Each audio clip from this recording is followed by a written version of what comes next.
Bukti Sintayong bukan pelatih sembarangan. AFC soroti timnas Indonesia. Vietnam panik bersua Garuda. Hai, jumpa lagi di Halo Timnas yang akan menyajikan informasi terupdate mengenai timnas Indonesia.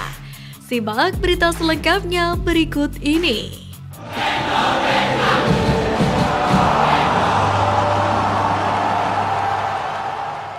Konfederasi Sepak Bola Asia atau AFC menyoroti keikutsertaan timnas Indonesia jelang Piala Asia 2023 yang mana akan digelar pada Januari 2024 mendatang.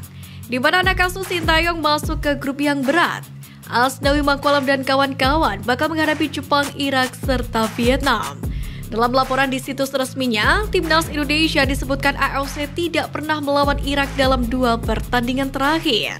Selain itu, Merah Putih juga disinggung belum pernah menang menghadapi rival di Asia Tenggara, yaitu Vietnam. Meski demikian, timnas Indonesia telah menyatakan mental tak gentar melawan tim manapun. Dalam sebuah episode podcast Sport Center ID yang telah berlangsung beberapa waktu yang lalu, Hamdan Hamidan memberikan penjelasan menarik tentang peran penting Sintayong dan tim pelatih dalam merekrut Ivar Jenner untuk timnas Indonesia. Dijelaskan Hamdan Hamidan sebenarnya pada saat rombongannya datang untuk melihat Jenner sedang menjalani internal match, sang pemain tidak dalam performa terbaiknya. Namun demikian, Kosin dan jajaran pelatih bisa merasakan potensi sejati sang pemain dengan melihat bagaimana sang pemain mengatur serangan. Dan benar saja saat dilihat lagi di pertandingan selanjutnya, Jenner memang memiliki kemampuan yang potensial. Timnas Indonesia berpotensi melompati 7 negara pada ranking FIFA apabila berhasil mengalahkan timnas Irak pada laga grup F putaran kedua kualifikasi Piala Dunia 2026 zona Asia. Sebab skuad Merah Putih bakal mendapatkan tambahan poin yang melimpah jika berhasil menang atas Irak. Pasalnya saat ini kubu lawan berada di peringkat 69, sangat jauh jika dibandingkan Indonesia di posisi 145. Namun ini bukan hal yang mustahil, terutama apabila skuad asuhan Sintayong mampu memberikan kejutan. Sementara jika skenario terbaik ini berhasil berdasarkan hitung-hitungan yang dilakukan oleh akun @viralbola_id, skuad Garuda bakal mendapatkan poin mencapai 18,59 poin apabila berhasil menumbangkan perlawanan Irak pada laga tersebut.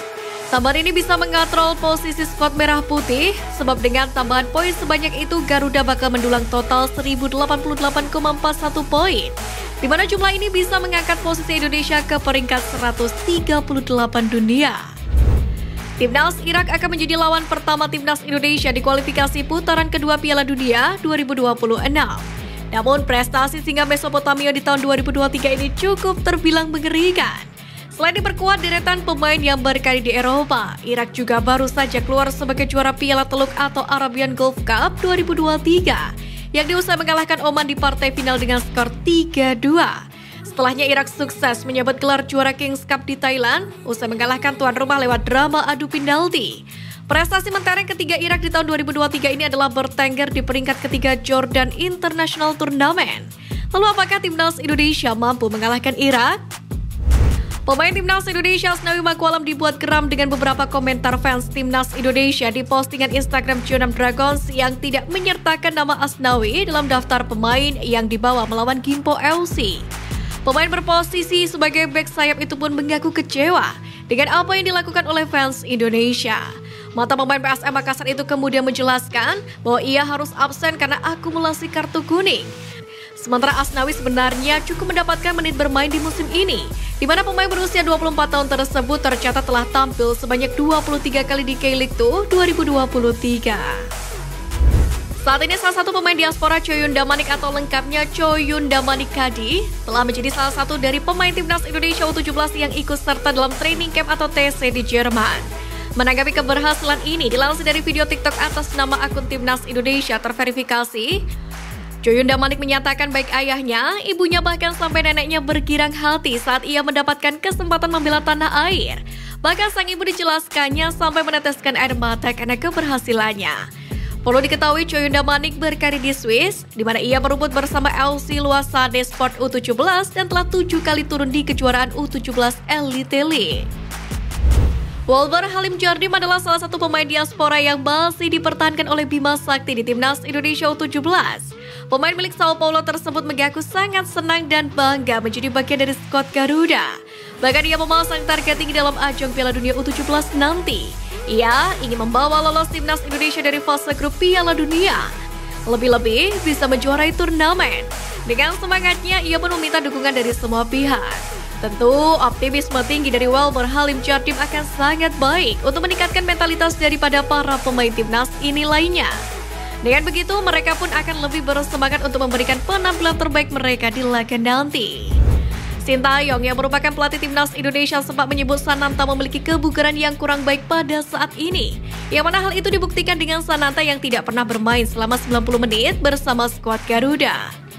Pasalnya, menurut keterangan Sintayong, otot-otot milik Sananta tidak mendukung untuk melakukan pekerjaan tersebut. Kini, Sintayong pun berusaha untuk mengubah ketahanan fisik bomber berusia 20 tahun ini. Untuk merealisasikan itu, Sintayong berpesan agar anak didiknya itu memiliki kemauan untuk mengubah fisiknya. Setelah mengantarkan Garuda pada kemenangan besar di kualifikasi Piala Dunia 2026, Sen Patinama langsung bermain penuh di sepanjang laga untuk Viking FK. Namun sayang, seribu sayang, ia tak sanggup membawa Viking FK keluar dari kekalahan dramatis di Liga Norwegia pada Senin 23 Oktober dini hari. Hasil ini pun menjadi kerugian besar bagi klub Sen Patinama. Viking FK gagal memangkas jarak dengan pemuncak klasmen Bodo Glimt. Meski demikian, peluang Viking FK untuk menjadi juara Liga Norwegia masih terbuka, mengingat masih ada 5 pertandingan sisa ke depan. Vietnam terlalu panik untuk menghadapi timnas Indonesia di kualifikasi putaran kedua Piala Dunia 2026 usai keduanya tergabung di grup F. Soywar pun telah dilemparkan, di mana Vietnam lewat media lokalnya mulai membawa-bawa nama Indonesia dalam setiap pemberitaan terbarunya. Seperti yang dilakukan oleh The2407.vn melalui salah satu artikel yang diunggah pada Sabtu lalu, mengaku mendapatkan tuduhan jelek dari Indonesia. Media tersebut mengklaim Indonesia melancarkan tuduhan yang tak bisa diterima dengan menyebut The Golden Star Warriors provokatif dan suka bermain kasar. Padahal kenyataan itu benar adanya. Hal itu dibuktikan di laga terakhir timnas Vietnam, di mana satu pemainnya harus diusir wasit karena permainan kasarnya di Cina. Bahkan media lokal Cina sampai membuat laporan sang pemain harus disanksi FIFA atas perbuatan tak suportifnya.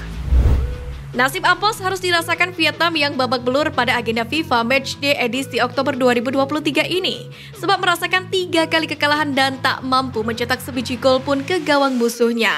Hancur lemburnya Vietnam di agenda FIFA Matchday edisi Oktober ini pun mengundang komentar dari Park Hang-seo. Mantan pelatih Vietnam itu mengatakan bahwa tentu saja ada perbedaan taktik dan strategi antara dirinya dengan Trozier.